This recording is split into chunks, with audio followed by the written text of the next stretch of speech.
You are now tuned into the truth frequency. We are TFR. TFR. Truth Frequency Radio. Sit watching our TVs while some local newscaster tells us that today we had 15 homicides and 63 violent crimes, as if that's the way it's supposed to be. We know things are bad, worse than bad.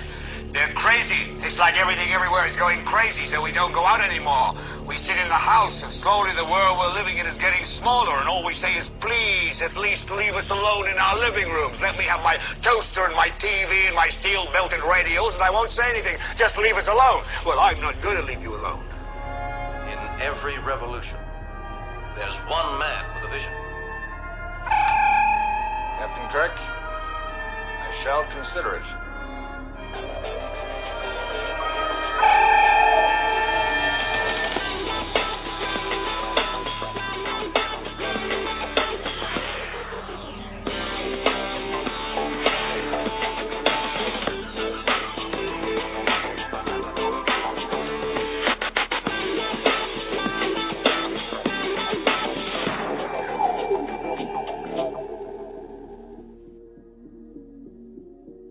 I've been a participant in some of the most insidious lies and witness to deeds that no crazed man could imagine. I spent years watching you from my lofty position to know that you were the one I could trust.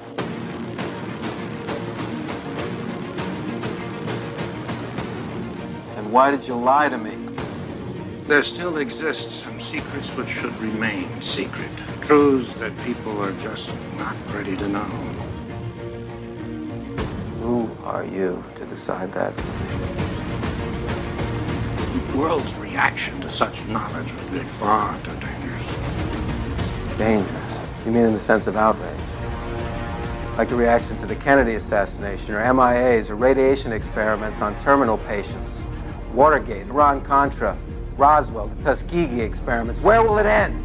You want answers? I think I'm entitled. You want answers? I want the truth! You can't handle the truth! Get out! Or what? You'll kill me? Always remember, dissension's the greatest form of patriotism. The very word secrecy is repugnant in a free and open society. And we are, as a people, inherently and historically opposed to secret societies. We have before us the opportunity to forge a new world order. Yes, we can. And you say. Let us never tolerate outrageous conspiracy theories. A lie's most convincingly hidden between two truths. Well, I guess it won't end. No! I don't have time for this. This is about saving the future of humanity. We know things are bad, worse than bad. We know the air is unfit to breathe and our food is unfit to eat. I don't want you to protest. I don't want you to write to your congressman because I wouldn't know what to tell you to write. I don't know what to do about the depression and the inflation and the crime in the street. All I know is that first, you've got to get mad. The line must be drawn here. This far, no farther. I want you to get up right now. Go to your windows, open them, and stick your head out and yell, I'm a human being. My life has value, and I'm not going to take this anymore.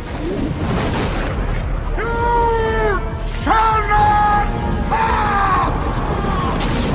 You're listening to the Revolutionary Radio Project with your host, ROB SKIBA.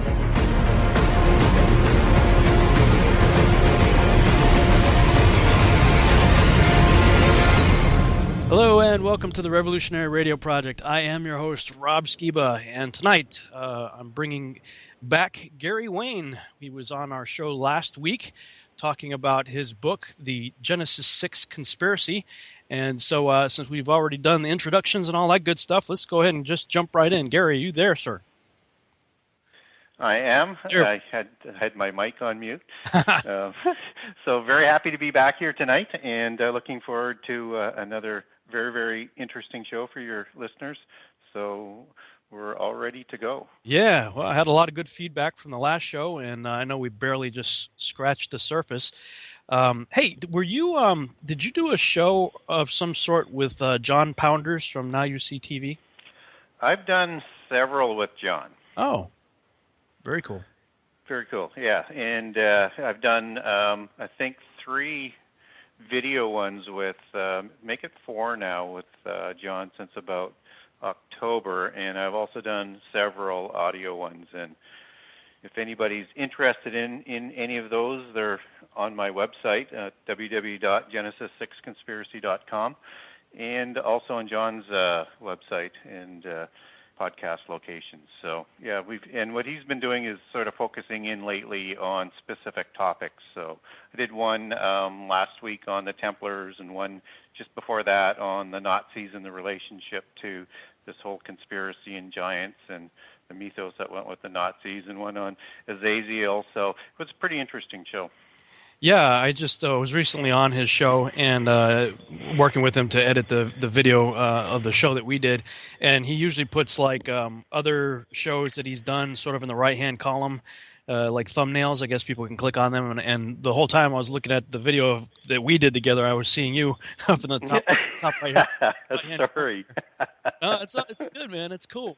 Yeah, it's really good. So I'm trying to remember. I think the last thing we talked about was the Ishtar-ISIS deal, chapter 15 in your book, and I think maybe we might have briefly touched on Atlantis, but that's kind of a bigger topic. And if we did get very far on it, we only had a few minutes. So why don't we start there? Maybe as a recap, anything you might have remembered from the last show, and anything else you'd like to share about Atlantis from your research. Yeah, I mean, when we talk about Atlantis, what I like about the Atlantis mythology is that it so parallels the Genesis story that, except that you have to remember that it's from a polytheist perspective. So we have, for example, Poseidon, who is the god, and of course in the monotheist perspective, he would be a fallen angel. And he takes human wives and he creates 10 kings that rule over the Atlantean Empire.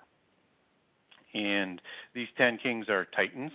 And so we have a Nephilim story ruling over one of the major empires of the polytheist belief on the antediluvian world. And so again, and if people aren't familiar with it, with the polytheist belief system, is that they believe there were more than just the Sumerian civilization.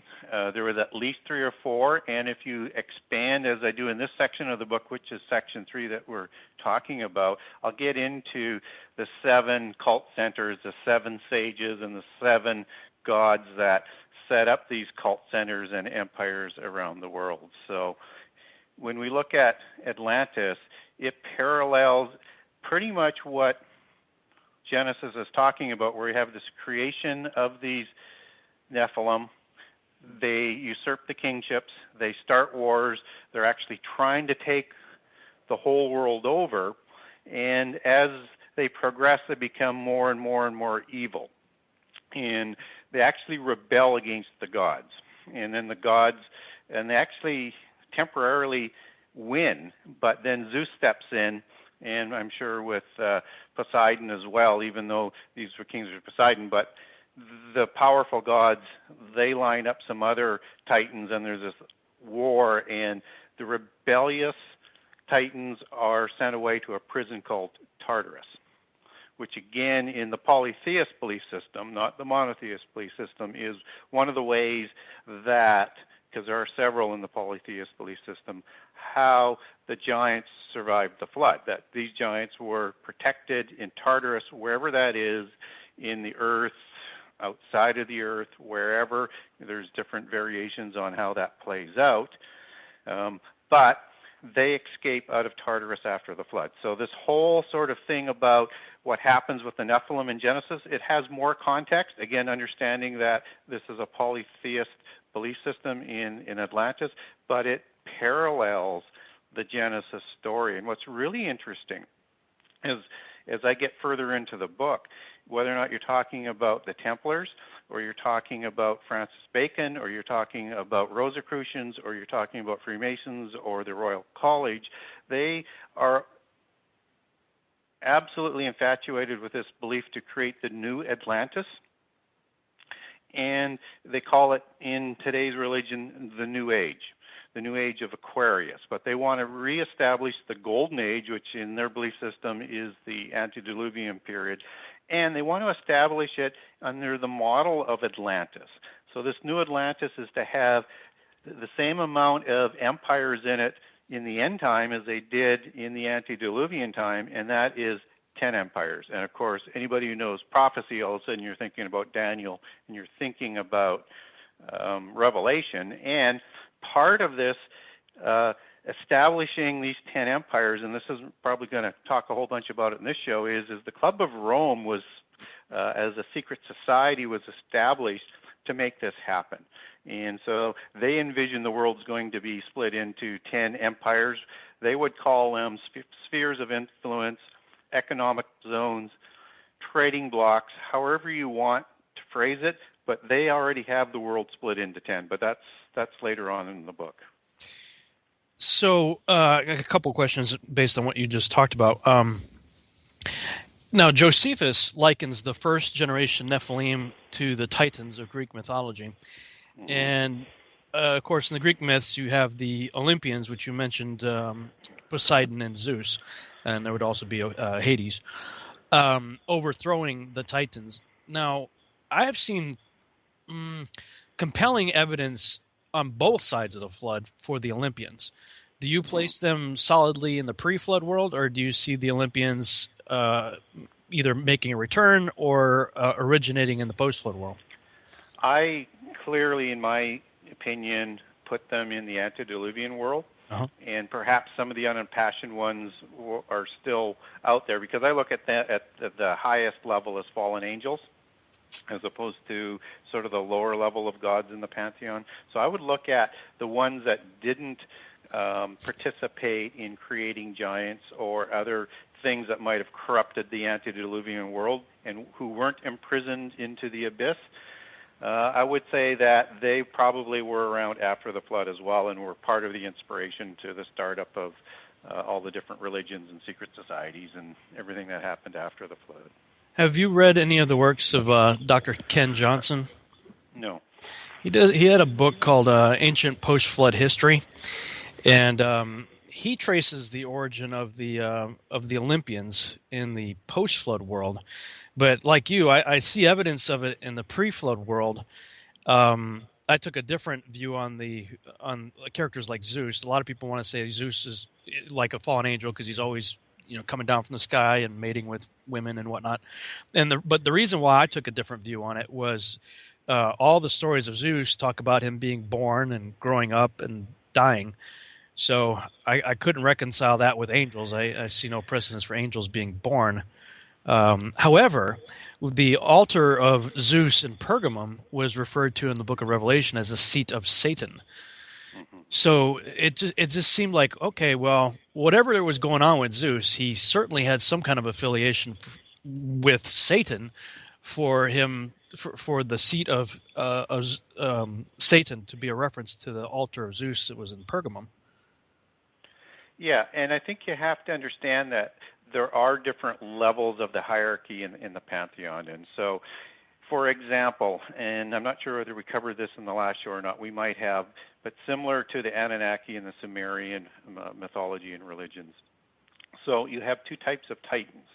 You have a titan that is an earthborn god or demigod, and Nephilim in this case, and then you have a higher form of titan, which is another god, but may not be as high up on the pantheon. And these middle gods may be when we look at what polytheism talks about in their doctrine is that they had the ability to reproduce gods by having gods mating with gods because they could choose their gender as they came into this realm to produce a lower level of god. So a Nephilim-like, but only, let's say, a heavenly Nephilim or a heavenly Titan. And so when we look at the Sumerian mythology, they also have the Anunnaki from heaven and the Anunnaki of the earth. And this crops up a fair bit around the world. So it's a consistent doctrine that when they're talking about some of these gods, like let's say Prometheus. And when we look at the Greek flood story, and we have Deucalion and Noria or Nama or Horia or several other names, and depending on which Gnostic gospel that you're looking at or which of the mythologies you're looking at in Greek, as the Noah for the Greek mythology. Well, we're not talking about a human there. We're talking about a Nephilim in that mythology surviving, because Deucalion is the son of Prometheus. And whether Prometheus is another Nephilim or a higher form of Nephilim that is somewhere in between, or a fallen angel, doesn't matter, because Deucalion becomes a Nephilim in that mythos surviving the flood. Surviving the flood in what way? On an ark. Oh, interesting. Just as Gilgamesh is, and we'll probably cover that a little bit further off today if we stay on this section, that is not a Noah story. What's not a Noah story? The Epic of Gilgamesh. Oh, okay. Go with it. Let's go with it right now. Okay, fine. So when we look at the Epic of Gilgamesh, and this is all happening in the preamble that I'm talking about. So we have Gilgamesh, who's introduced as this Nephilim king who survives the flood. And he's also, Gilgamesh, his name goes back to the books of Enoch and is recorded. That Enoch was one of the giants that Enoch told that the flood was coming and there's nothing that they can do. So I'm thinking, connecting dots here, that it's probably the same Gilgamesh. So this Gilgamesh is a demigod, as it writes out in the Epic of Gilgamesh, and he's produced in the same way all of the giants are produced. And he's a typical role model, evil Nephilim king. He ruled as a king before the flood. He rules as a king after the flood. Now, he is telling the story of the flood story of Ziusudra, or Upnapishtim, to a fellow named Enkidu. And Enkidu is another enunciation of it, but same character. So this character is created after the flood, and as all Nephilim are created, and he is produced to offset the evil of Gilgamesh. But unfortunately, that plan doesn't work out, and they become the best of friends. So now we have, in this Epic of Gilgamesh story, a story of a giant surviving the flood and a procreation of a giant after the flood. Now we get to Ziusudra, or Upnapishtim, and he is the Noah of the Sumerian flood myth. And he is the archetypical Nephilim evil king as well. He is everything Noah is not, and he is a demigod, and he is a giant, and he is of the polytheist belief system. And so on the macro level, the story seems similar, but when we get into the details, that's where the devil is, so to speak. And we find that this is either a copy of the Noah story, is from my biased perspective, or a separate telling from their belief system of giants surviving the flood. And you can look at that both ways, and people will have to make their own decisions on it. So, but when we do talk about polytheism, they talk about giants surviving the flood, and in a number of ways. Now, I just got your book in the mail a couple days ago. Do you cite the sources for where you're saying that a number of ways? One of the things that people are most impressed with my book is the amount of notes that I have in there. So there is over 100 pages of endnotes, and it's all there for everybody to look up. That's one of the things that, again, people like is not only are they liking the story, but they're liking all these other sources that they can now go to start looking some of this up. Oh, yeah. Footnotes are my friend and my enemy. Yeah. When I see them, I get real excited. I'm like, wow, that's awesome. I can go figure out, where they got this information. But what happens is, and it sounds like probably the same way, I have easily 5 to 6 books at all times in various stages of completion. Yes. Because yes. I put one aside to go read the whatever. And I'm like, oh, I'll never get these all done. Guilty. Guilty as charged, huh? Yeah. Yeah. Well, good. I'm glad. That should keep me busy for a while when I finally do dive into it. Yeah. So that's and when we talk about these aspects, and again, whether or not you get into the Veda ones with Manu, and I'll cite that in a chapter with the Kulian and Amaka Seth, which is a Gnostic gospel individual. It was another creation of a giant, and he survives the flood by going up in a cloud. And the Manu survives an ark with the 7 sages to replant the world with the knowledge to restart civilization afterwards. What I'm doing in this section is I'm not trying to give credibility to the other belief systems. I'm letting them speak for themselves. Right. And I'm letting them tell their story in their own words and looking at how it parallels the Genesis story, except it has a different perspective. It is all from paganism, polytheism, from the fallen angels that were ruling the earth as gods before the flood.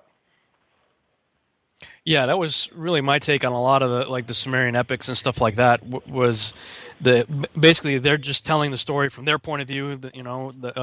And we know even in our own history is written by the victor, which means it's not necessarily correct. It can be very biased.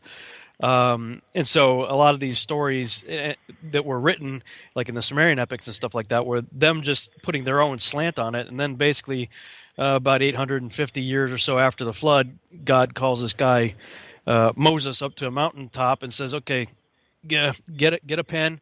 Are you ready? This is what really happened. Yeah.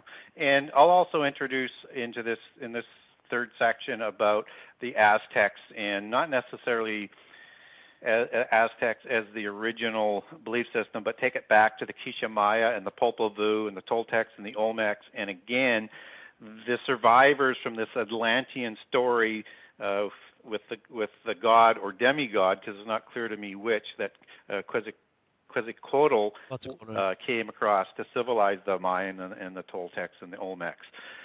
But this story, whether it's Osiris in Egypt or several other ones that traveled after the flood to different sections of the earth to replant civilization, and the giants and these antediluvian civilizations, they are constitutive constants in polytheism, and they all tell the same story. And there's whether or not we want to believe that all of these other people survived or not, that's not really, again, my point. What I'm trying to zero in on is that there's stories of giants that are related to the flood. And there's giants before the flood, and there's giants after the flood. And at the end of the day, everybody's going to have to come to their own conclusion how that is. And there are, to me, 3 different ways that could have happened. So, yeah, well, I mean, that's always sort of the big debate in the Nephilim research community. How did they come back after the flood? Because obviously they're there. I mean, they're running into cedar tree size Amorites and stuff. So. Clearly, they're there, and what it really drives me crazy is whatever theory you subscribe to, somebody's always saying, "Well, that's absurd. Why would God allow that?" I'm like, "Well, He's allowing it, no matter how you look at it." So, whatever your pet theory is, we both end up with the exact same result, and that result is He wanted them there for whatever sovereign reason, because they are there afterwards. Absolutely. And again, I mean, I look at it, there's 3 ways that they survived. They survived with an ark or some other survival system if they did survive. The second one would there be a procreation after the flood? And then the other one, which the Gnostics do talk about, is somehow as part of survivors on the Noah ark that the giants survived. Now, I don't, in my book, spend much time on whether or not the wives were the seed of the giants, or Ham is, as the Gnostics would suggest, or that it's anybody else on the ark, because I couldn't find enough compelling argument that was consistent to what the Bible was saying from the other sources. So I basically gave examples of how I think you could look at the Bible from, again, and I know people will say, well, just because there was Nephilim before and after doesn't mean that there was a procreation after. But from that perspective, you could interpret it that way. I will provide compelling arguments from other sources. If that did happen, here's some other sources that says where, and those sources generally suggest in Chaldea with Gilgamesh, not with Gilgamesh, with Enkidu, and the other one would be Sodom and Gomorrah, which I'll talk about, because Sodom and Gomorrah was the cities of light and knowledge and the start of the regeneration of the giants after the flood. Mm-hmm. Yeah, we got about a minute or so before the break, but if you've got your Bible handy, I want to throw two verses at you for you to consider and chew on before we come back. When we come back after the break, we'll talk about them. That's Genesis chapter 9, verses 18 and 19.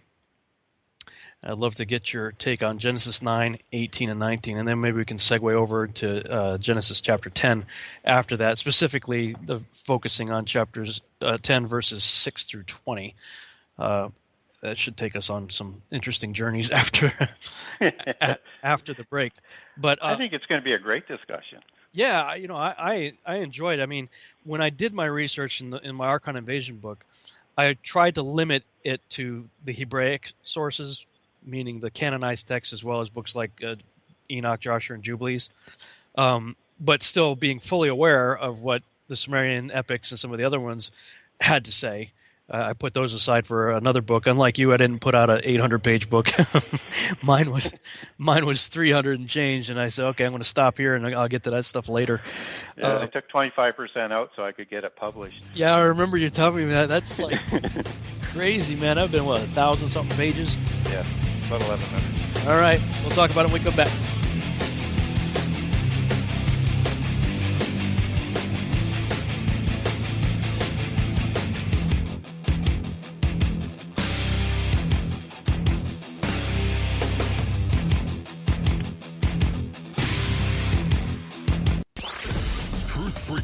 With Chris and Shuri Geo. Friday and Saturday on Truth Frequency Radio.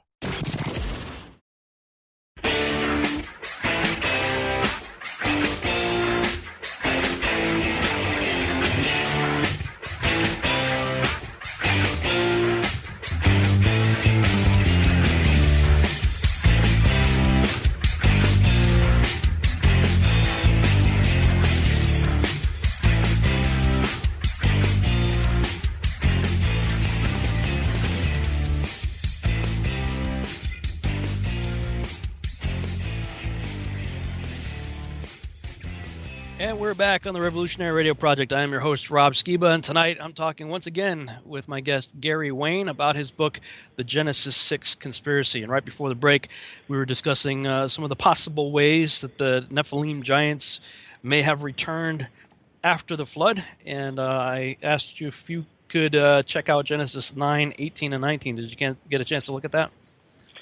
I did, and I think you're probably looking at the Curse of Cain. No. Okay. No, I'll read it for you. Genesis 9, 18, and 19. And the sons of Noah that went forth of the ark were Shem, Ham, and Japheth. And Ham is the father of Canaan, which I find rather interesting that he decides to throw that in there. Next verse. These are the three sons of Noah, and of them was the whole earth populated. So, to me, from a biblical standpoint, anyway, that's a pretty conclusive statement. The whole world, 850 years after the flood, at a time when giants were running rampant in the land of Canaan, which the spies would then later see. The land is full of these guys of great stature. The land consumes itself, etc., etc. Moses says, point blank, the whole world was populated by these three guys. Or the people were scattered over the earth from these people. depending on which translation that you're looking at on that. So I understand that point, and that's a very, very, very clear point. So if the point is that other people didn't survive the flood, then the giants must have come from them, and if so, how? And I don't discount that. But I also don't look at that as being absolutely, I would say, let's see, what's the right word, conclusive. Well, yeah. If you were to take, see, this is where people get real funny, because some people go completely ballistic on you if you do anything but sola scriptura. If you deviate from the canon, they'll go berserk on you. Yeah. But so, and the reason why I say that is sorry to interrupt, Rob, is that if we look at a few other peoples that are in the Old Testament, in several of the books, and so you've got other giants that aren't related to the descendants of Canaan, whether they be Anak or Rephaim, or and I'll make a case in my book, Amalekites, and I'll make some other ones. And I do make distinctions between certain kinds of giants and the ones that either came from the Ham lineage or the Canaanite lineage, or that Japheth and some of the sons and descendants of Noah married into them to become hybrid giants. But where I'm going with this is, if I didn't lose my train of thought, is that there are other peoples that aren't giants that are listed, and so there's like the Kenizzites and the Kenites as two that come to mind right off the top of my head, and they don't go back into the Table of Nations, and their history would suggest that at least they believe, or as people have talked about them, is that they take their lineage back to Tubal-Cain and to Cain. And then there's the Gerzites and the Geshurites as well, which has the sort of same kind of connotation to the Amalekites and who they married to, and the unknown existence of the Horites. And again, I know there's going to, and we'll probably be getting into this because you and I are really into this as giant geeks. The difference is, was there a error made in describing the Horites and the Hivites? And you may not go there, I don't know, but I know that's one of the arguments that are out there.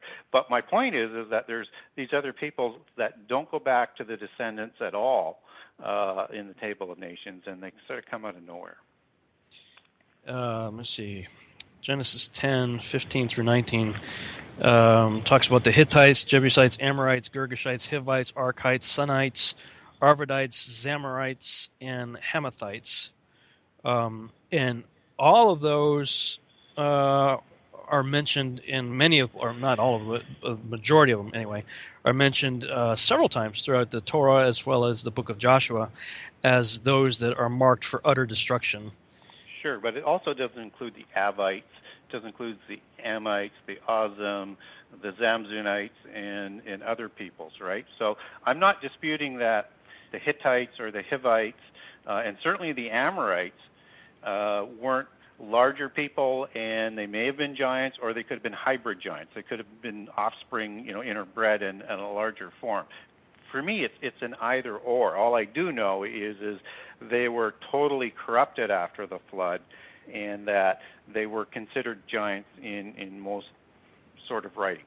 But were they pure Nephilim? That would be the argument. Numbers 13:33 says that these were Nephilim that came from other Nephilim.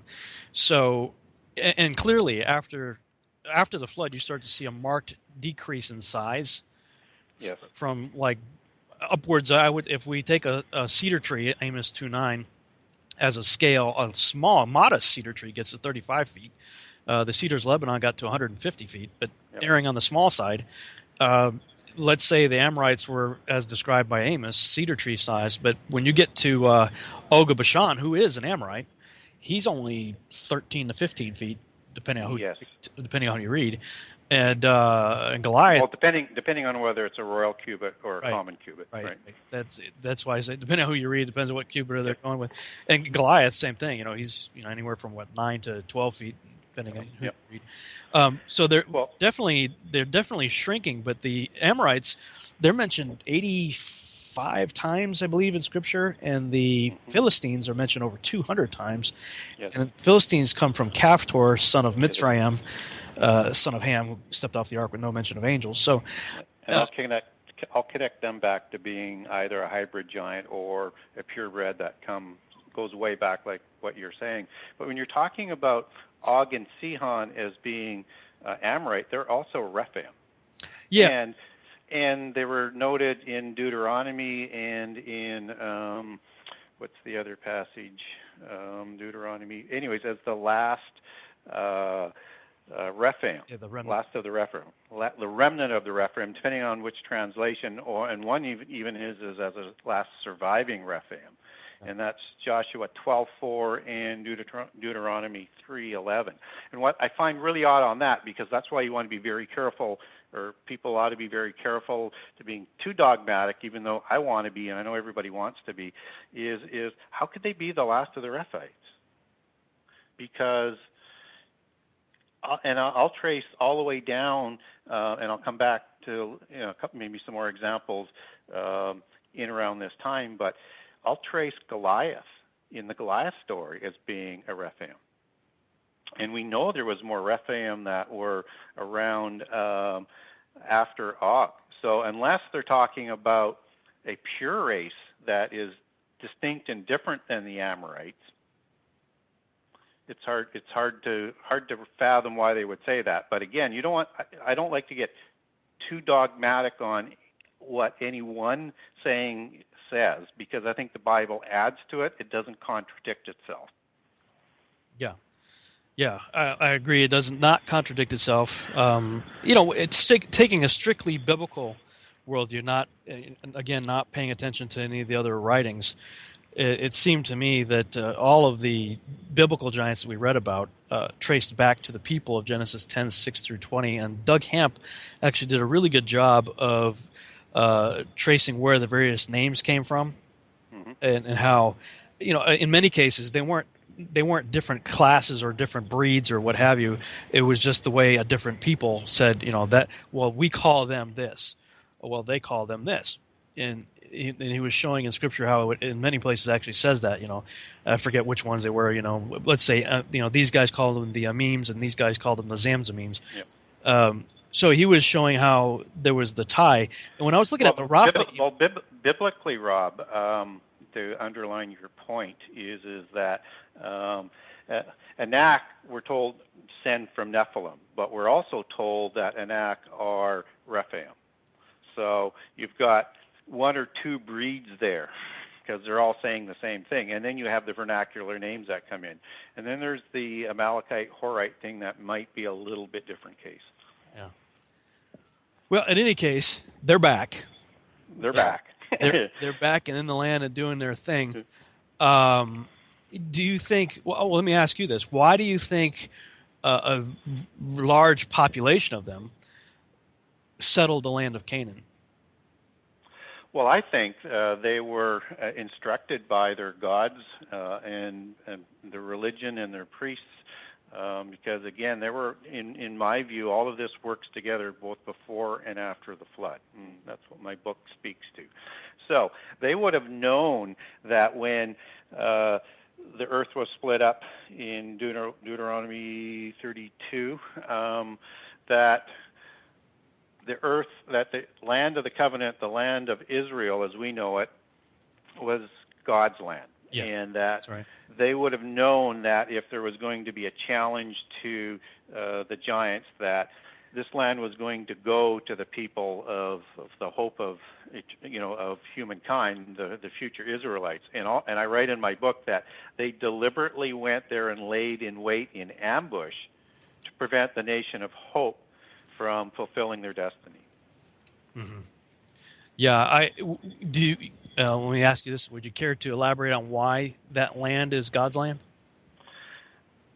What I could not find out anything in my research as to why he chose that land, other than he did choose that land. I don't know if you probably haven't seen the series I did called the Yahuwah Triangle. In part 2 of it was a 3-part series that I added 2 other parts to it after I finished it. But when it was a 3-part series, it was part 2.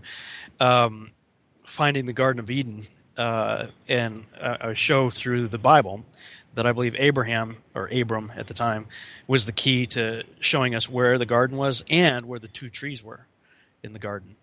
Wow. And so, well, and that would make sense. Canaan is the garden. The land of Canaan that we now call Israel is the Garden of Eden. You know, and that's interesting. If you get a chance, send me some information on that, because that's kind of one of those things that I've wondered about as to why that area was chosen. Yeah. I would have liked to have said Eden, but I couldn't find anything to back that up. So yeah, I think that's terrific, and I think that's also one of the points about, you know, all of the people that write in this genre is it shouldn't be competitive. I think the whole thing is about how do we learn more about it and how do we advance the knowledge, and everybody has their expertise and everybody has their contribution, and I think most of the time people are in agreement whether or not they want to get split off on a nuance here or not. That's the small picture. The big picture is there's more and more information coming out all the time because of writers like yourself, and hopefully I can be considered part of that crowd as well. Yeah, well, that's why we do shows like this and try to network and compare notes. And Paul says we all look through the glass dimly, and the way I interpret that, it's like we're all looking at the same big picture from different angles of this dented, blurry glass. And, I got a little bit of detail here. Oh, you got a bit of detail there. Well, let's put them together, and maybe we can, piece together the overall picture. Right. If we can all. Yeah, and I think that's the way we do learn about these things, because this subject is, as you know, it was probably one of the things that you found frustrating has been, sort of shelved in Christianity, and there's no mention of science or anybody pursuing this, and you are really out there if you're pursuing this sort of inquiry and belief that this actually happens. So the more we can get this information out, the more credibility it brings to the whole genre. Yeah, absolutely. Okay, let me go back to your website here. Zep Tepi. I've always been intrigued by Zep Tepi. You've got that chapter 18 the first time.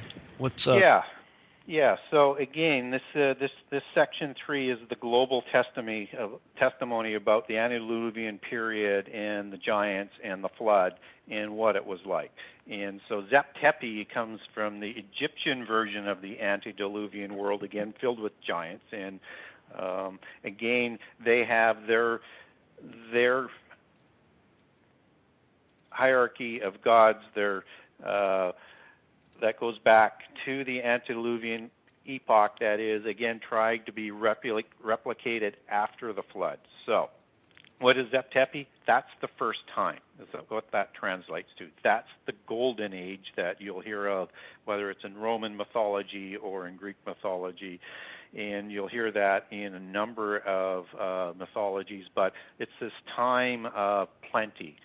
It's this time of Eden. It's this time of long lives and no disease and all this food. And this is talked about whether it's in Atlantean mythology or in subcontinent Indian mythology or even in North American Aboriginal mythology. Anywhere around the world, we have this golden age that took place that went awry. And it went awry because of the introduction of these giants who started to slaughter people, who even drank blood, and that's where the whole vampire thing comes in, and I'll talk more about that in my book in later aspects of the book.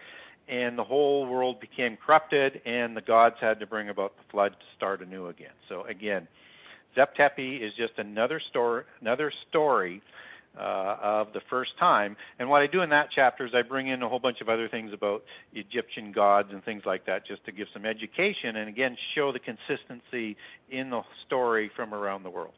Yeah. You can definitely see that. I mean, not only just in their stories, but in architecture and stuff like that. What's your take on the worldwide creation of pyramids?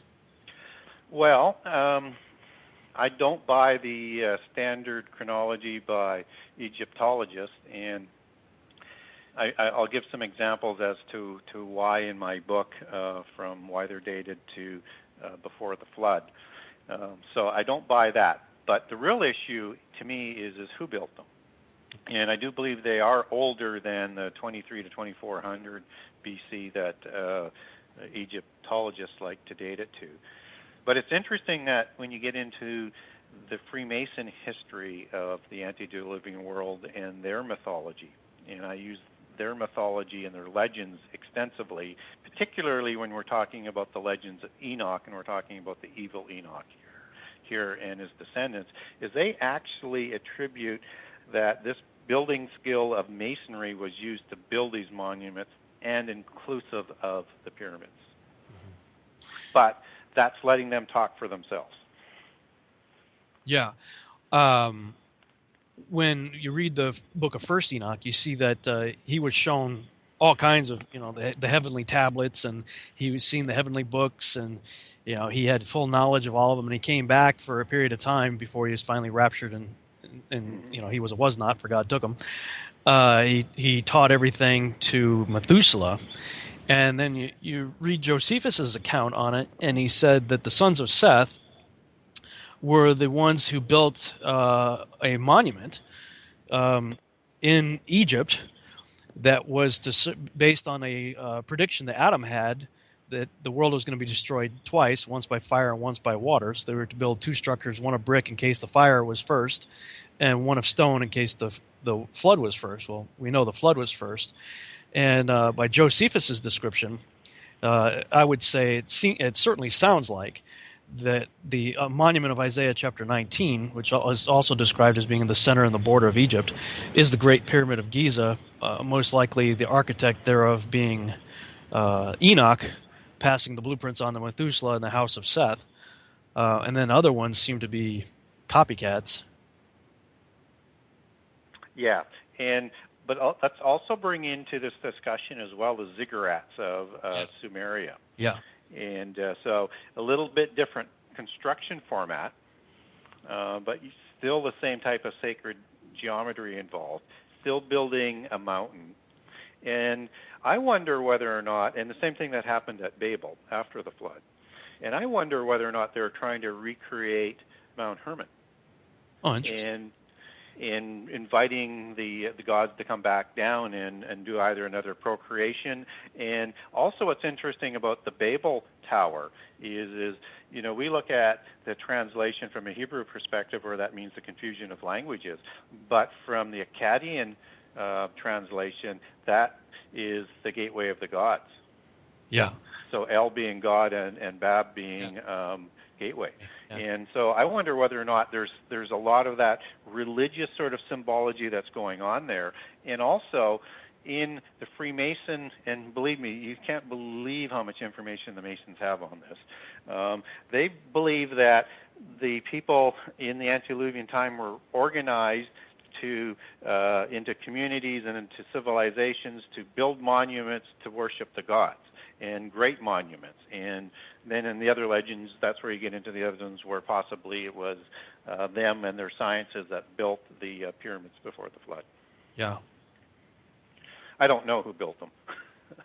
Yeah, well, I mean, all of us would be speculating anyway, because, especially like the Great Pyramid, which is funny because most of these temples and whatnot in Egypt have hieroglyphs all over the place, honoring the pharaoh or, the campaigns of whoever was alive during the time it was being built. And, they're really proud of their stuff. But here you have the most impressive structure on this earth that doesn't have any writing on it. Or at least if it did, it may have been on the 144,000 casing stones that have been since removed.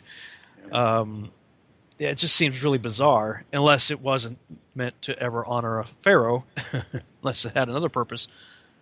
If it had anybody that was of this world, they'd be, in that position, they'd be honoring themselves. They'd be falling all over themselves to get their inscriptions on it some way. And the Egyptians have left a lot of inscriptions. Ooh, that was built into their culture. And, we have the same type of pyramids over in Central America.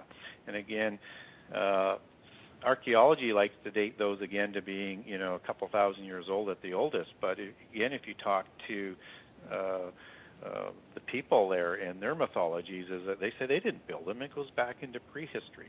And then there's Machu Picchu, and you've got all these different things that were going on before the flood that just make no sense from what modern secular science and archaeology likes to tell us.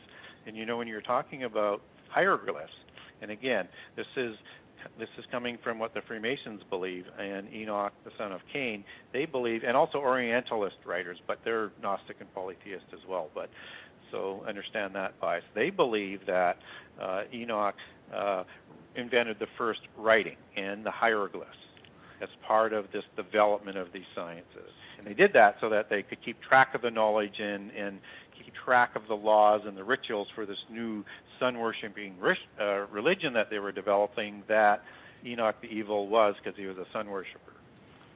And I'll talk all about this in the book. Do you? I don't remember if I asked you this last time or not, but I'll ask it again. Either way, do you believe that the Tower of Babel was built over or in the same region or vicinity of a previous structure that may have? Yes, yes, and Eridu is the place, as I recall. Yeah. Yeah, and I'll give some Sumerian mythology that backs that up, and it's a story of Babel that is pretty much identical, but again from a polytheist perspective at Eridu. And what you also might find amazing is I'll also give an example of a Babel being built that is in the Aztec and Central American mythology. Mm-hmm. Now, I'm not saying that. What I'm not saying on that is that there is different Babels around the world. All I'm saying is I find it amazing that we have Genesis account being duplicated again in other religions around the world. Yeah. And they also, these other ones will bring in giants as helping in the construction, and that the builders of Babel and Babel City were able to draft these giants to help them or enslave them, depending on which mythology that you're looking at. Yeah. Now, again, I want to state this just for the listeners again, because I did on the last show, just so that people don't misunderstand what I'm saying, is I weigh everything on what the Bible says. Yeah. And I add this other stuff as context and say, okay, here's another source that's saying the same thing, but this is what the Bible says. Yeah. Well, I mean, we've got to have a standard for truth, and I'm the same way. It's like, okay, this is the touchstone, so we can look at this other stuff, and it's valuable information. Yeah. And where it does not contradict with Scripture, wonderful. We might have a few more pieces to add to the puzzle. Where it does contradict, well, I'm going to err on the side of Scripture then, and it's like it chew the meat, toss the bones kind of thing. Yeah, and that's also one of the reasons why I didn't go too far down the line of either the wives or the sons being the source of the giants after the flood, because that's a distinctly Gnostic belief, and from not necessarily the wives, don't talk about the wives, but from either Tubal-Cain or from Ham as being a giant that was inserted into the last survivors to survive the flood. So I'd like to be kind of careful on that I don't like to inject something that I know can't be true. Oh, well, this is where we would definitely differ. I don't know where you get that it's a Gnostic source, and if somebody believed that. But for me, I have not read Gnostic material. I stuck strictly with the Bible and came to the conclusion that all the post-flood giants trace directly back to the occupants on the ark, most notably Ham, but also Japheth, because Gog and Magog throughout history were known as giants. Yeah, and what's kind of interesting on that, because again, it's an either or, but if we're saying then that the sons of Noah were giants. No, I'm not. Okay. No. So then, if they're not giants, then it's got to be the wives. That's all you're left with, and that's all you're left with. They don't need to be giants either, because I don't believe a Nephilim is strictly a giant. I think when you talk about the animal-human hybrids, the satyrs, and all that stuff, they're every bit as much a Nephilim as it's an abomination. It's a hybrid. It's oops. Off the break. We'll talk about that when we come back.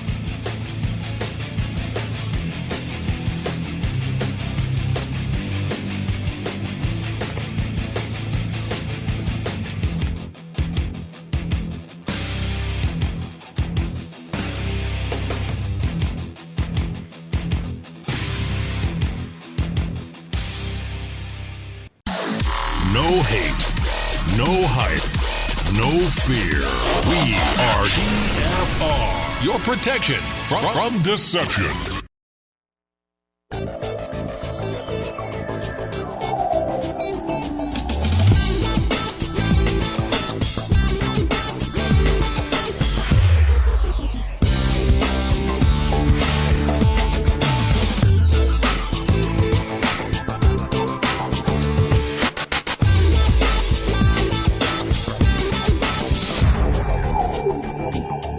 Back on the Revolutionary Radio Project for the second hour. I am your host, Rob Skiba, and I'm talking with my guest, Gary Wayne, author of the book Genesis 6 Conspiracy. And right before the break, I was talking about the idea that Nephilim are not necessarily just angel-human hybrids, but could be just hybrids in general. And one of the reasons I would say that is because in Numbers 13:33, it says that the Nephilim that they encountered were Nephilim that came from other Nephilim. So you have at least two types of Nephilim then. You have angel-human hybrid Nephilims, and you have hybrid Nephilims that were the result of Nephilim mating with either other humans or other Nephilim or what have you.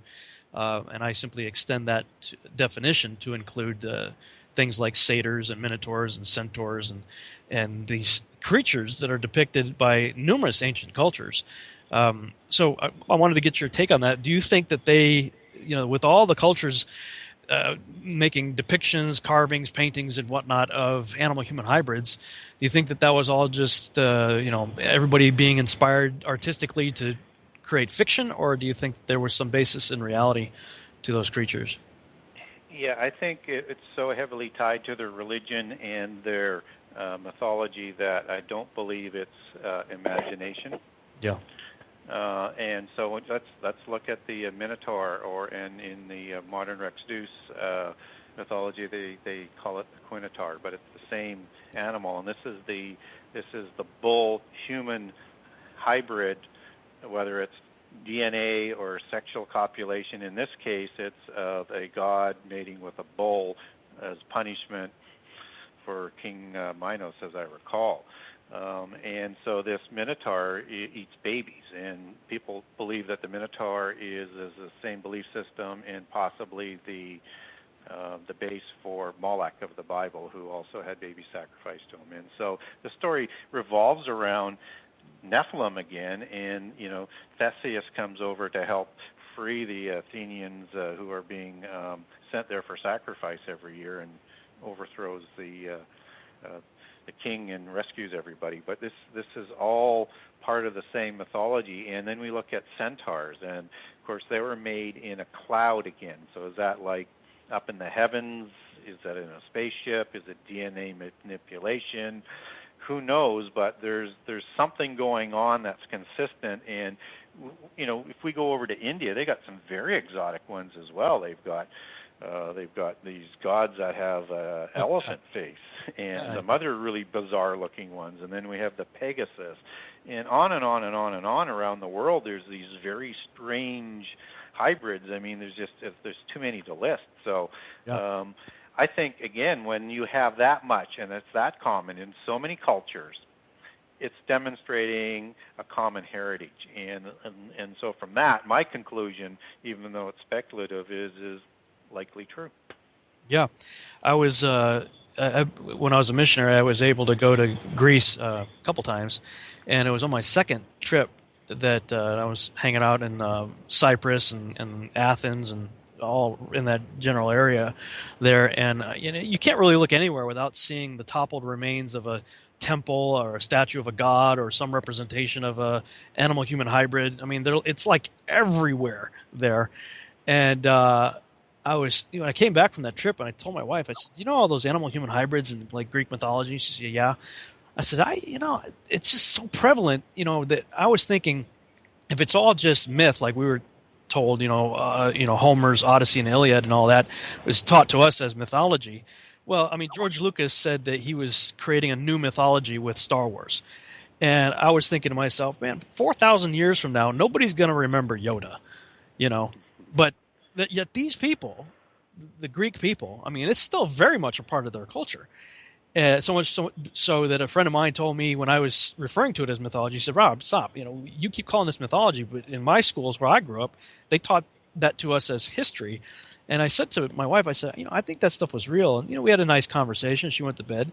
Next morning, we both wake up, and she's checking her email in the other room and says, come here. And I came in there, and she had clicked on an RSS news feed that said that scientists had successfully cloned a sheep with a human heart. And the article went on to say, if we keep this up, eventually the genes are going to fuse together, and we're going to end up with animal-human hybrids and have all the ethical issues that we're going to have to deal with, in that regard. I'm going, that was like the next morning after I thought, I wonder if those were real. Well, they're real today. Yeah, and to me, it's a little bit arrogant and dismissive to write off all of these mythologies around the world when those people from those areas believe it is their history. It's not just the Greeks. Yeah. They don't believe it's mythology. Yeah, and it's a rather sobering thought when you realize that Yeshua said that the last days in Matthew 24:37 would be like the days of Noah. And anytime I talk about that, I always remind people, well, we always think of Noah's Ark. That's what he was most famous for. But the guy lived 950 years, 600 before and 350 after. And there's weird and wild, crazy, wacky stuff going on both sides of the flood. Do you think we're going to actually – do you think that the last days are indeed going to directly parallel the days of Noah?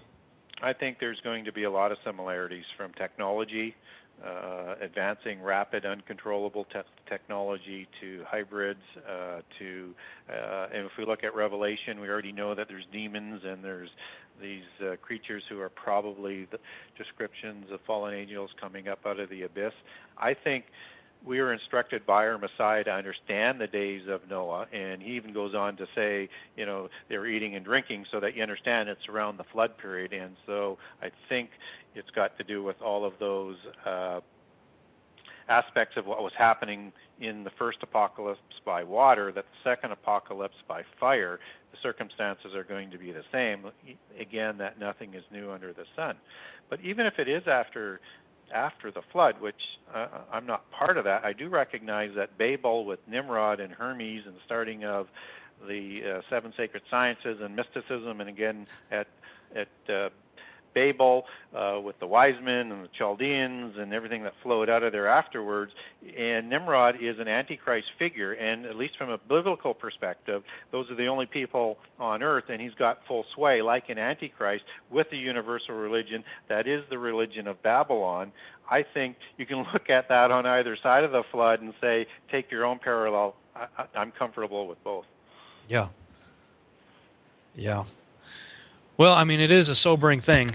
In fact, I had to get my wife's brakes and shocks, rotors replaced in her car. I was sitting in the lobby of the mechanic shop there, and there was a free publication called the Dallas Observer, something like that. And on the front cover, it showed a X-ray of two hands with microchips embedded in their hands. So I thought, I'll check this out. So I'm reading the article, and the whole thing was about transhumanism and how there's this mad rush with people who like to tattoo themselves and pierce their tongue and their nose and whatever else and put things in their bodies are like jumping all over this whole thing of putting microchips and things in their body to modify themselves.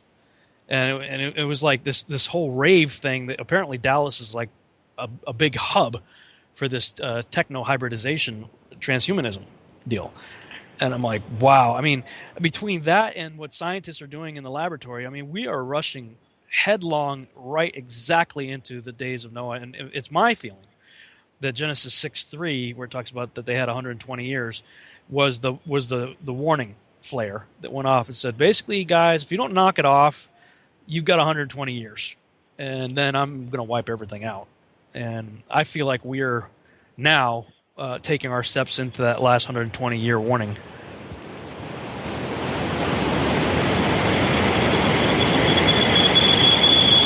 Hello? Hello? What's that? I don't know. That was weird.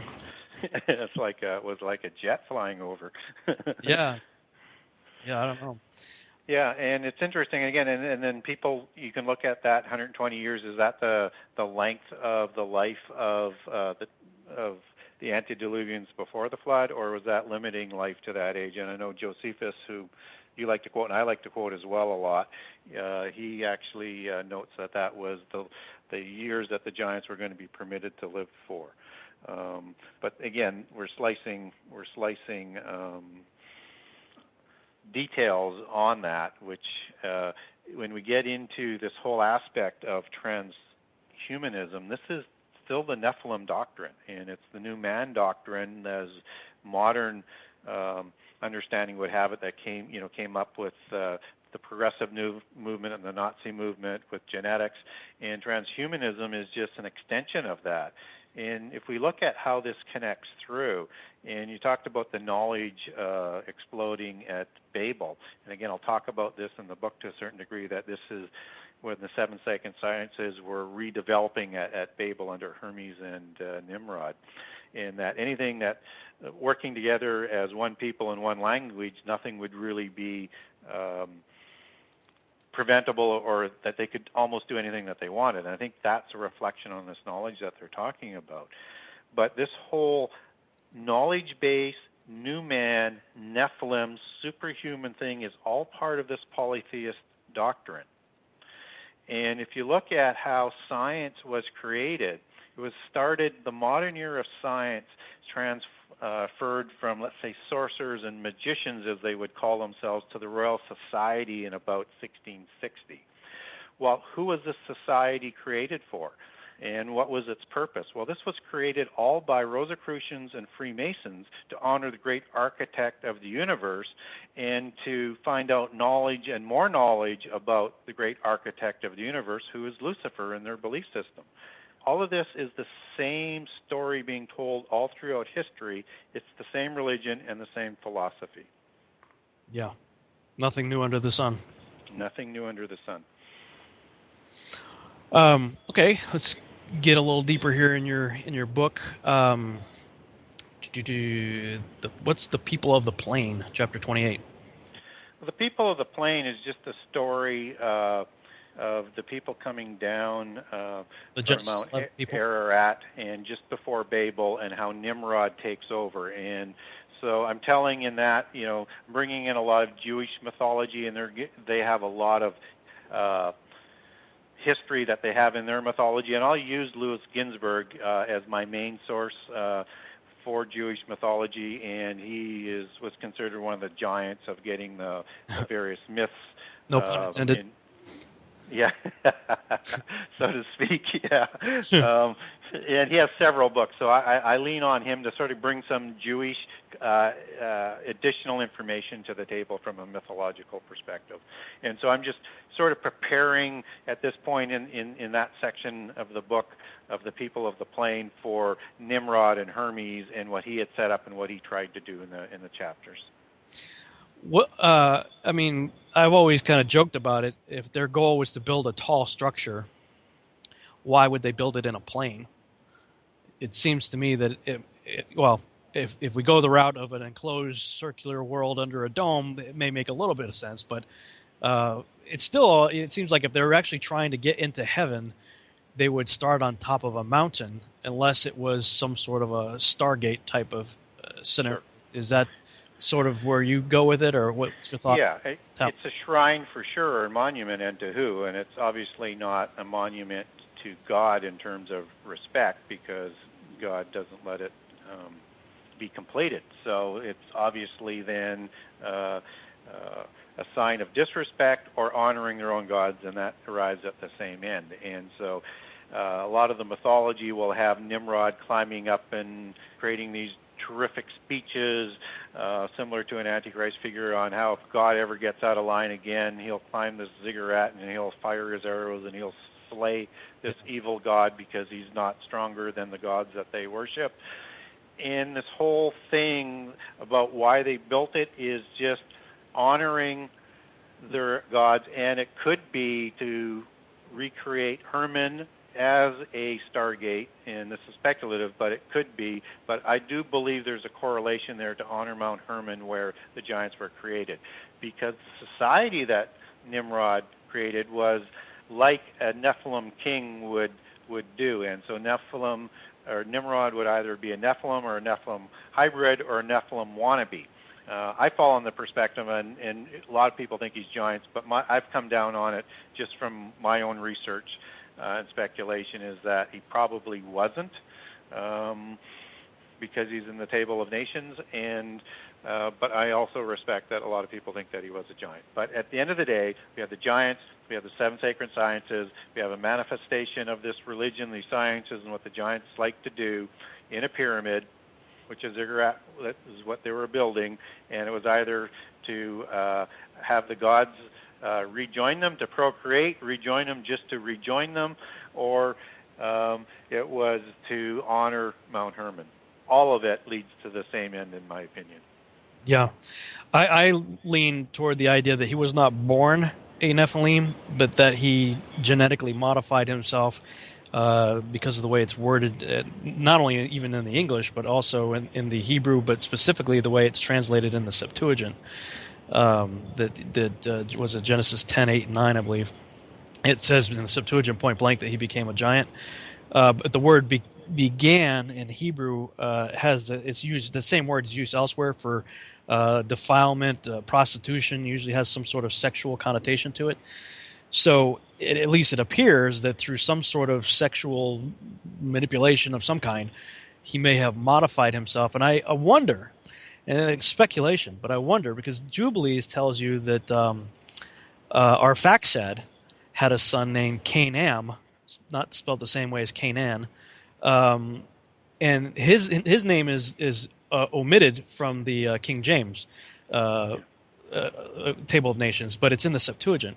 And Jubilees says that he found some writings after the flood from the Watchers, and all it says is, I think it's in Jubilees 8, if I remember, it says that he sinned because of it and hid it from Noah for obvious reasons. But if that's true, if that story is true, then he's a direct first cousin with Nimrod. So it kind of makes you wonder, did maybe these two get together and Nimrod, figure something out? I don't know. It's just kind of weird. Well, yeah, Nimrod is in the Bible because of its infamy. Right. What level of that infamy is, I mean, the Bible's quite stingy on him. But what we do know is what little is written there. He acted like a Nephilim, whether he was or not. Yeah. He was either one or he wanted to be one, but he certainly ruled like one and took it to an Antichrist-like figure. Oh, certainly. I believe he's the first, absolutely the first Antichrist figure whose goal was to not only kill God, but set himself up as God. The Joshua account goes into a lot of detail describing what his plans were. And there's an interesting piece, though, where God does the judgment on them. There's 3 camps. They each had different assignments. In one camp, God caused them to just kill each other off. And one camp, he turned them into like apes and elephants. And you mentioned the Hindu pantheon earlier, and 2 of their big gods is Ganesha and Hanuman or something like that. Ganesha being the elephant head guy, and the other one being the monkey head guy.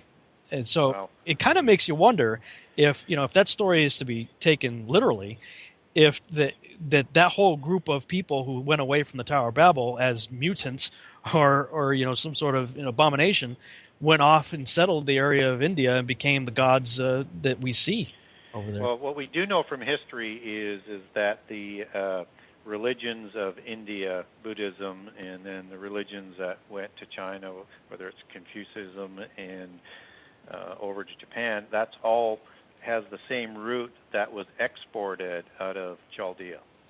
Yeah. And I'll cover that information off for the reader in the book as well. So, if that's true, and if it's true that there was these elephant-type figures that you were just talking about, and we have those elephant-type figures of gods in the Vedas and in statues in India, makes sense. Yeah. And I wasn't aware of those elephant figures till tonight. Yeah. In your account there. Yeah, it's whatever the chapter is in Joshua that covers the Tower of Babel incident describes that, and I was like, "Well, wait a minute," because I had been to India. I was a missionary in India for a while, and oh wow, you could see. I mean, those things are. I mean, wow, it's everywhere, and they got some bizarre ones over there. That's for sure. Yeah.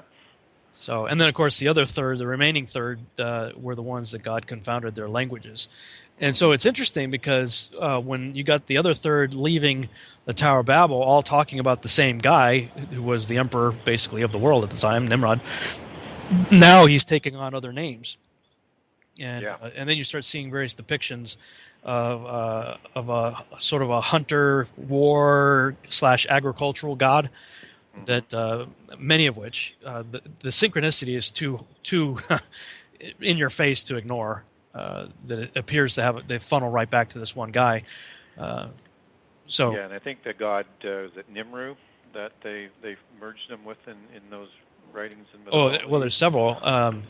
Ningirsu was an earlier representation of Ninurta, who was a war / agriculture god.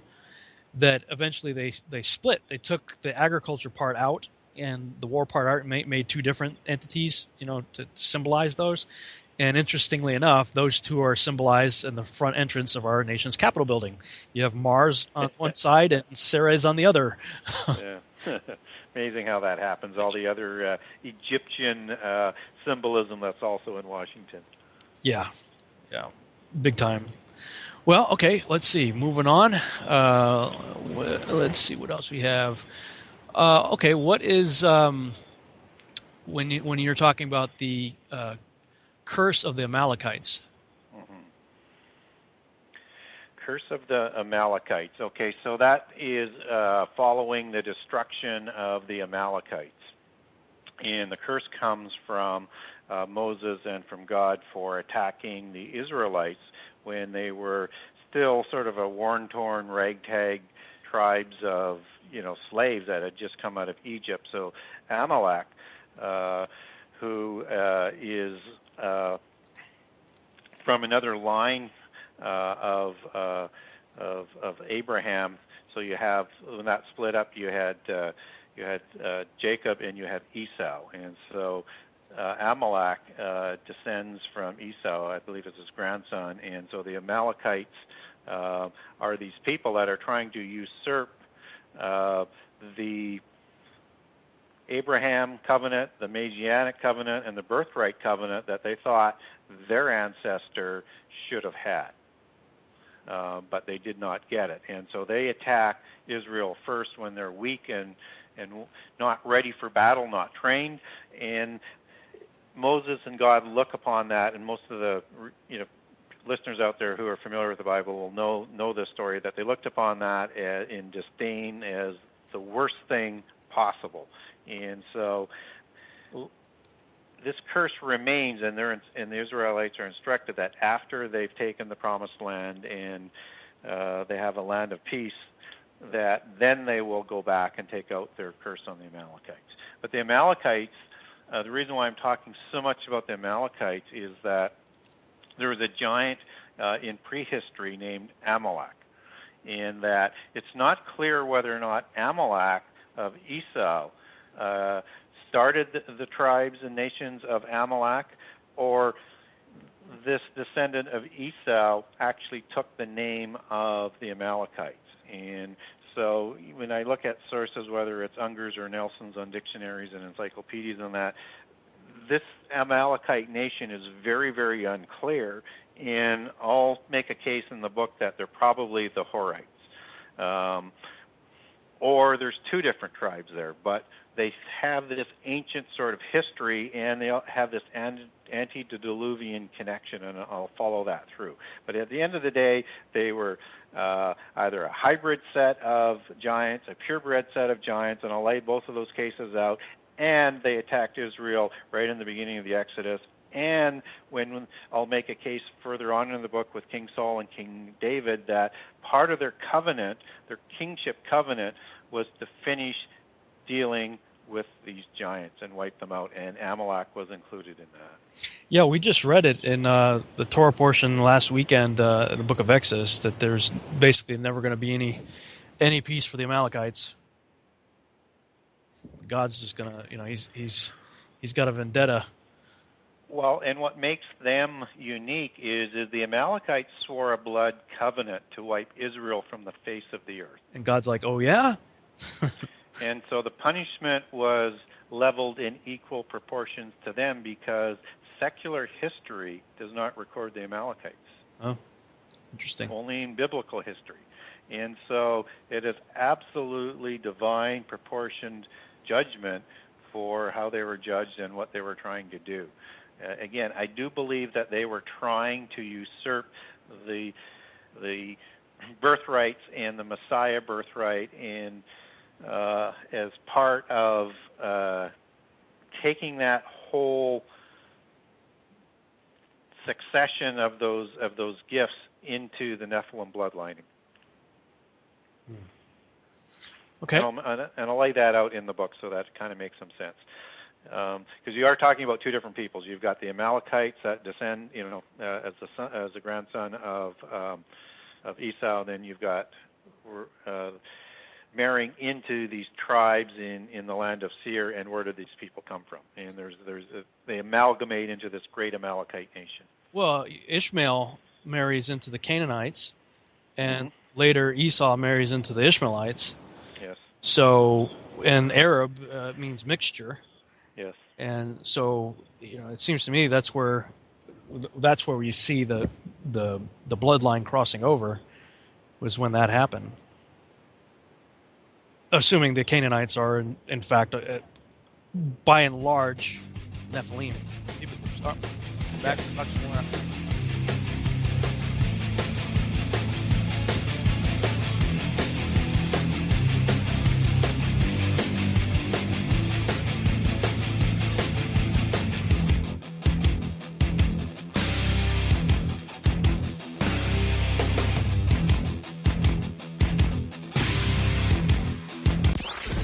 The Kev Baker Show with Kev and the crew, Monday through Thursday on Truth Frequency Radio.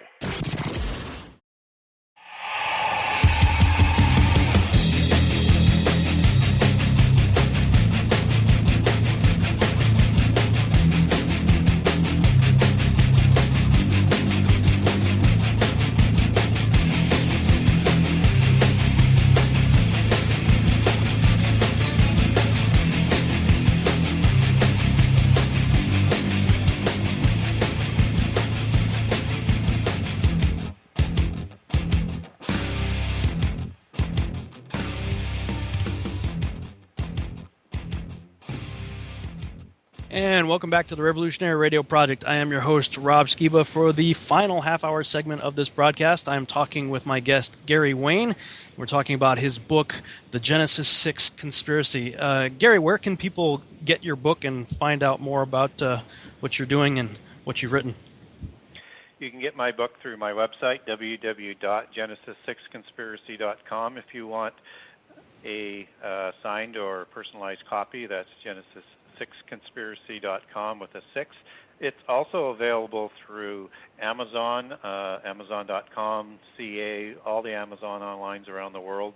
It's also available through Barnes & Noble, online and through their stores. They're not stocking it in Barnes & Noble on the stores, but they can order it.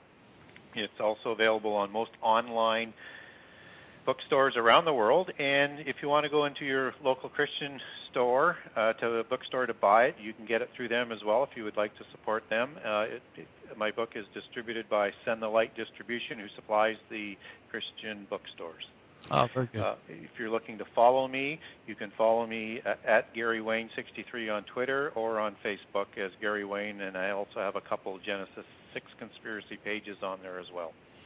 Yeah, and I can say if you go to his website, Genesis 6 Conspiracy, and that's with the number 6, Genesis number 6, conspiracy.com, you can click on the tab where it says the book, and he's got section 1 through, looks like section 8 there. And what I've done is clicked on section 1, and he's got little snippets, don't you? You get like you've given a generous portion, it looks like, from each of the chapters for people to read. I have a very generous portion so that they can get a bit of a flavor and a bit of a flavor as to how much information is going to come at them. Yeah, and so we've been sort of going down the column on the right side there. When you click on that, he's got his chapter outline there, so I'm just kind of going through them and sort of randomly picking some interesting things to talk about.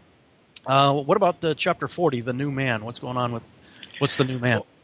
Well, now we're moving into the modern period, and so I end the section 3 with the Goliath story and the Avites and King David and his men hunting down the last of the Rephaites in the land of the covenant. At least that, as far as we're told in terms of the Bible of the giants. So now I'm moving things forward into modern time, because I want people to understand that what happened in prehistory is very relevant to what's going on today in all aspects. And so section 4, where the new man is that I am making a transition into biblical prophecy and how things were similar back in the time of Noah as what they are today. So in the chapter of the new man, we're talking about different aspects about what a modern Nephilim might look like, in that we're very quickly closing in on the ability to do our own DNA manipulation, if that's what we want to do to create superhumans. Or could it be a alien DNA manipulation, and start talking about maybe who these aliens are, and I'll cover more of that as the book unfolds, whether they're demons or different species or fallen angels. But certainly if we look at prehistory, there was a DNA manipulation. And I'll also start to introduce the concept of the new man concept, which is the modern incantation that we talked about of a superhuman. Whether it's bigger, stronger, smarter, lives longer, whatever it is, it's the same philosophy that's going today that was in prehistory. And, of course, now the popular word is transhumanism. So I'm just easing the reader into where we're starting to go. Yeah, very cool. Okay, so segueing from that then to the age of Aquarius.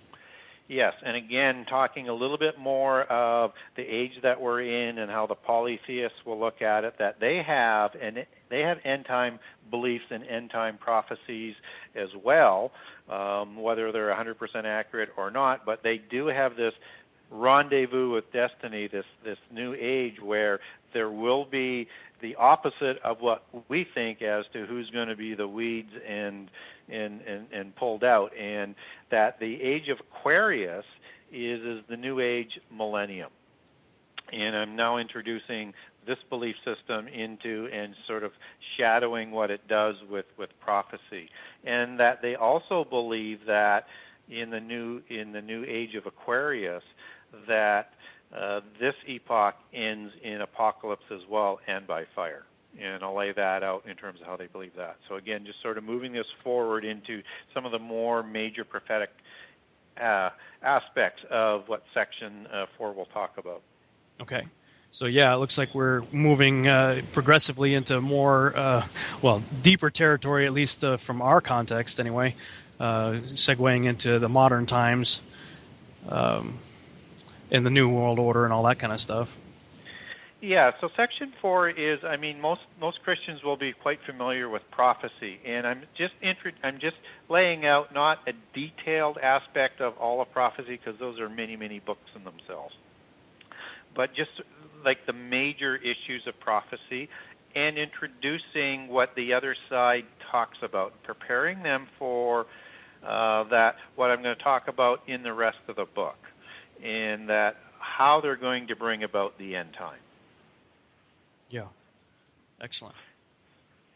And also introducing characters and thoughts and philosophies, whether it's the secret societies or the alien phenomena or the Gnostic religion, or terms like the disciples of light and the children of light and who these people are.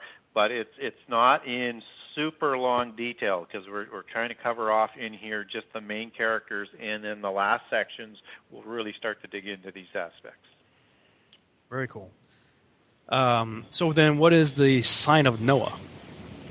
Well, the sign of Noah is essentially the what we had talked about earlier, in terms of what Jesus had said about the days of Noah. Okay, so it's and it will be like the end time. And so again, I create the parallel, and just because I'm also trying to hit readers that aren't familiar with the Bible, And so I'm going to say what the New Testament says about what the end time is going to look like in terms of people and what it looks like and what happened in antediluvian times, and I'll sort of parallel those in a couple of chapters there. Yeah.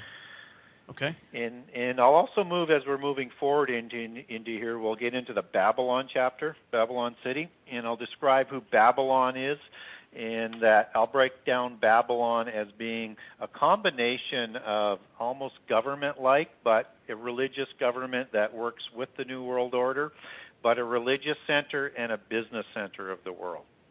And that this is the new Atlantis. This is Tyre, as Isaiah describes Tyre and its destruction and what Tyre was like. And I'll use three sort of metaphors from the Old Testament. One would be Tyre, the other one will be Babylon, and I will also use Nineveh to describe the different aspects of what this future Babylon was described by the Old Testament prophets. And I'll also link in that from the polytheist perspective that this is their new Atlantis city. So So Babylon is a model for the new Atlantis? Yes. So then, Babylon is the new Atlantis from a city perspective and from a religious, dominated government perspective. Yeah, an ideology. Yes. So I know several scholars who subscribe to the idea that the United States is Babylon. I personally do not share that belief, but I do believe that we are fully immersed in a Babylonian system. And that Francis Bacon and company had the whole idea behind setting America up was for America to be the new Atlantis. Well, a model for the new Atlantis. Yeah, or to bring it about. Yes, and to be a significant player in bringing it about. Yeah. And now what they're trying to do is reel it in. And so the new Atlantis would operate similarly with not as many states or empires, but maybe they are within the empires. But so you have one central government, and you have these mini-states that are working together. And so they have a split of power, but the main power and the tax levers and everything is in the central side. And they don't really care whether it's a democracy or a dictatorship. They'll push it from either side. But eventually the democracies will be usurped. Yeah, or Democrat or Republican. Yes. we end up down the same path either way. Yes. And so I will give all Babylon is to really start to coalesce what the end time is going to start to look like from a religious perspective, but not from a government perspective, even though this dominates the government, and that Babylon has to take place first before the New World Order empire takes place, which is one of my personal doctrines. Not that I'm going to stand on it as being infallible, but if I look at prehistory, is I look at a number of things that are consistent. So, at Babel, for example, we had the religion first, and then we had the government, and then we have the Antichrist figure. And in the antediluvian time, we had Enoch and the religion, and then we had the Nephilim come along, and they're trying to establish their world government, and then one rises to a level of Antichrist-like figure. And I think it's going to be kind of similar in this end, so that the Antichrist actually just sort of takes this whole thing over when they usurp three of the empires. Yeah, when our troops pulled out of Iraq in 2011, December, there were a bunch of reports that followed showing how we left 500 military bases. We built the largest embassy in the world in the ancient Babylon area, and we left behind hundreds of millions of dollars of state-of-the-art military equipment. And my comment at the time was, wow, we sure did set somebody up. Here you go. It's all set for whenever you're ready. Yeah, what did we think was going to happen by doing that? Yeah, they were saying, well, sometimes it's too costly to ship these things back. I'm like, really? It costs more in shipping than it does in manufacturing to make an M1 Abrams tank. Really? Yeah, really. And somehow it's a good idea to fund all of these rogue factions that are over there with weapons. I don't think so. So, well, you've got an interesting chapter 45 that just caught my eye. Reflections from within the Third Reich. Yeah. So what I'm laying out here is because I'm throwing a lot of things at people, and I'm going to throw a lot more as the next chapters roll out. Is let's now talk about a semi-modern parallel example that we can look on that will be very similar to the end time, and that's what the Nazi regime is. And the Nazi regime has the Antichrist figure with Hitler, and it's trying to set up its Third Reich, which is a reign of 1,000 years, which is the false millennium. It has its own religion, and that's what people don't understand, that the Nazi regime had developed their own church by 1933, and it was distinctly anti-Christian and distinctly anti-Semitic. And this regime and this movement was set up by the secret societies and Theosophy, which developed into what they slanted into a version called Ariosophy, and that's the Aryan aspects that's coming in. And so they were imposing their own religion. They had their own government set on world government, that they wanted to take over the whole world, and I know some people dispute that, but Hitler wanted to have the whole world, and he was going to have his religion over the whole world. And we have the Holocaust that took place with the Jewish people. And what's really interesting about this religion that Hitler had set up, it was distinctly not only Theosophy or Gnostic, but it was occultic. And it had its own variation, as we talked with Ariosophy. So they introduced a couple of concepts into Theosophy that made it distinctly Nordic and Aryan. And those two things are playing at the same time. So let's talk a little bit about Vril. Oh, yeah.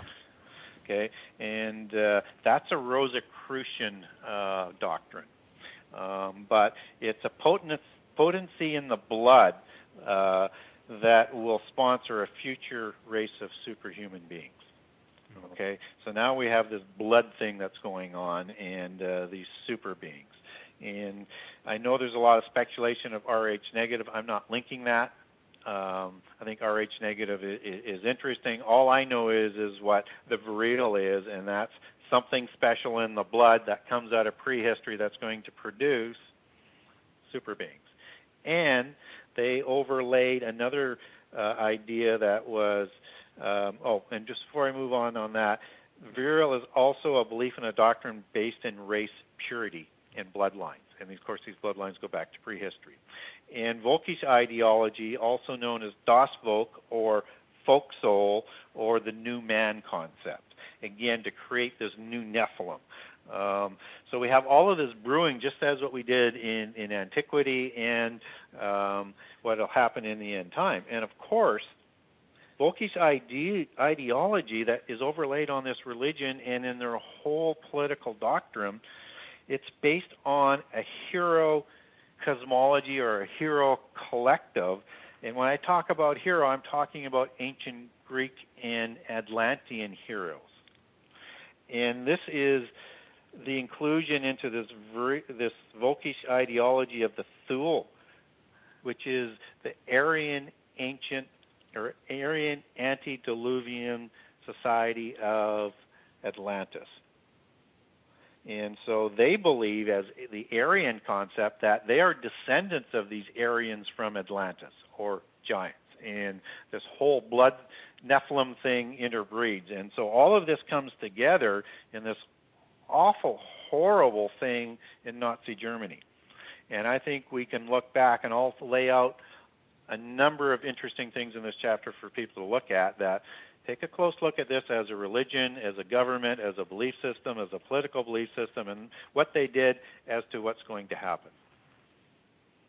Yeah, they were, like the Nazis were obsessed with this whole thing. But I read somewhere that like most of that came out of a fictional novel. But I guess you'd have to ask yourself, where did the person who wrote the so-called fictional novel get all this information? Well, they relied on a number of people. It's not just any one idea, any one person. So I'll name a few just so that, and this also includes Grail mythology, and which is also why it fits in my book, because later, the next section of the book is going to get into the Holy Grail in those bloodlines, and King Arthur. And again, this is all related. But so Helen Blavatsky would be the founder of Theosophy, so a very, very important figure influencing Nazi and its belief system. Then you have Stefan George, and he was a writer and a poet and a Gnostic of Theosophy and an occultist, and that's where he coins the word Führer. And also Wagner is also heavily influencing the Nazi movement. And right after seeing a Wagner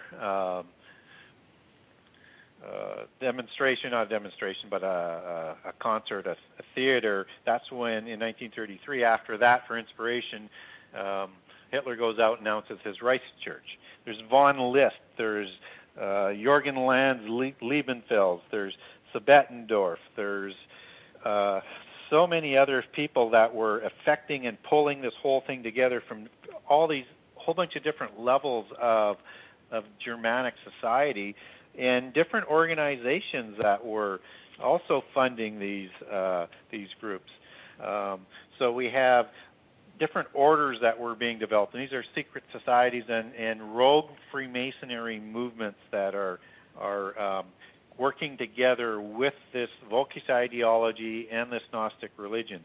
Some other important people who had heavy influence on this whole movement would be Dietrich Eckhart, for example, or Hans Horberger, or Elfin Rosenberger, who is probably one of the most important people in establishing the Nazi doctrine and was the Nazi theoretician. And he was also in the Thule Society, and Ernst Bergman and Rudolf Hess and the Teutonic Knights that they bring into the SS, which goes back to the Templars. This whole thing is absolutely immersed in this occultic long history, and it all manifests itself in what I believe is a similar parallel account of the end time, with Hitler being a wannabe Antichrist figure.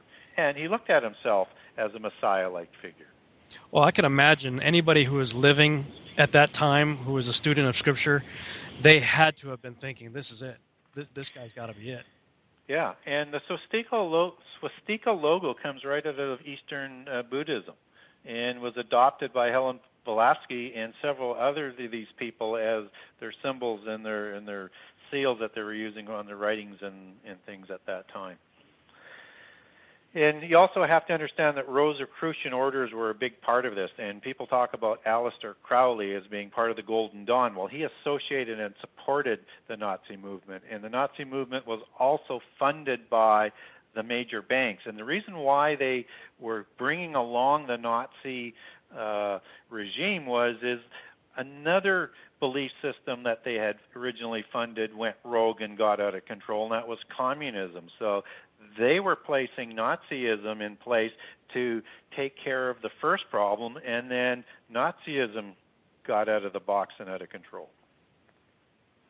Yeah. Do you think? The reports were that Hitler shot himself in the head, and end of the war and all that stuff. But recent forensic evidence shows that wasn't even a male skull that they had found, and that he apparently survived the war, took off to, some say, Argentina or Antarctica or whatnot. But the Nazis are still very much in power. I think they just sort of changed outfits. Yeah, they are. Well, we have to factor in one other thing, that history is continually being rewritten by the leftists and the occultists and the Gnostics, and so progressives were just the Western, sort of North American version of National Socialism, and so National Socialism has been rebranded by our education system as right-wing fanatics, but they are a socialist movement. They were a socialist movement, except that they partner with private enterprise as with oligarchies and or corporations. At the end of the day, they're kind of a similar term in terms of how they're used, to further the state and to profit, so that all the wealth belongs with the adepts. And so we have to understand that this reframing of Nazism today is just misinformation. They're lefting. The only thing that the Nazis, as National Socialism were right of, was pure socialism, communism, and anarchism. And most people don't realize this. Well, but and I mean, we with the space program and Project Paperclip, and I mean, we brought a whole bunch of these guys over here, and they basically just took over. Yeah. Well, they were so far ahead on their technology. Do you think they were tapping into with some pre-flood type stuff, or fallen angel technology, or Nephilim? Well, they believe that they were talking to avatars and spirit guides and angels, and it's part of the theosophy belief system that you converse with them. So it is not beyond the possibility on that type of speculation that they receive knowledge to advance their weapons. I mean, it's something as mundane as their Tiger tanks and the other tanks that they had were so far superior to what the Allies had. The only reason why they didn't succeed with that is because the Russians and the Allies, Western Allies, could produce way more through their, and so defeated them in sheer numbers. But now we move on to, where did the rocket technology come from? Right, that's the big question. Where did the single fixed wing stealth technology come from? Where did the jet engine come from? And I don't know whether where's the belt from, the Nazi belt. That's what I was going to end up with, is where did that Nazi bell technology come from, and what was it, and why does it look like the tops of ancient monuments in the East, as in Vietnam or Thailand or places in Southeast Asia? It's unbelievable. And what were they going to do with that? So somehow, and they were able to do this in such a short period of time. They were a military non-factor in the late 20s. And by the early 40s, they are the most, or the late 30s, early 1940s, they're the most powerful military force on Earth. And couple of years later, they've got these fancy weapons that they're developing that just come out of nowhere. Yeah. And they would have probably developed the atom bomb if the Allies hadn't bombed the heavy water plants. Yeah, I mean, clearly something happened. Something changed. I mean, they even talked about, we did receive inspiration or whatever from elsewhere. And then, of course, we got like a minute left of the broadcast, but the big question is, why were they so obsessed with Antarctica? And, many say that that's where a lot of them went, and so did we. When you get into Operation High Jump and Deep Freeze and following, man, the United States, it was like, okay, here we have two world wars, pretty close to each other, and then, of course, we got Korea, and then getting ready for Vietnam and everything too. But then all of a sudden, everybody's like, hey, let's go to Antarctica. Well, they were obsessed with anything Aryan, and there's a lot of mythology that they're chasing that Atlantis actually exploded down to Antarctica, and the Grail hallows that they were chasing like crazy as well. That's all we have.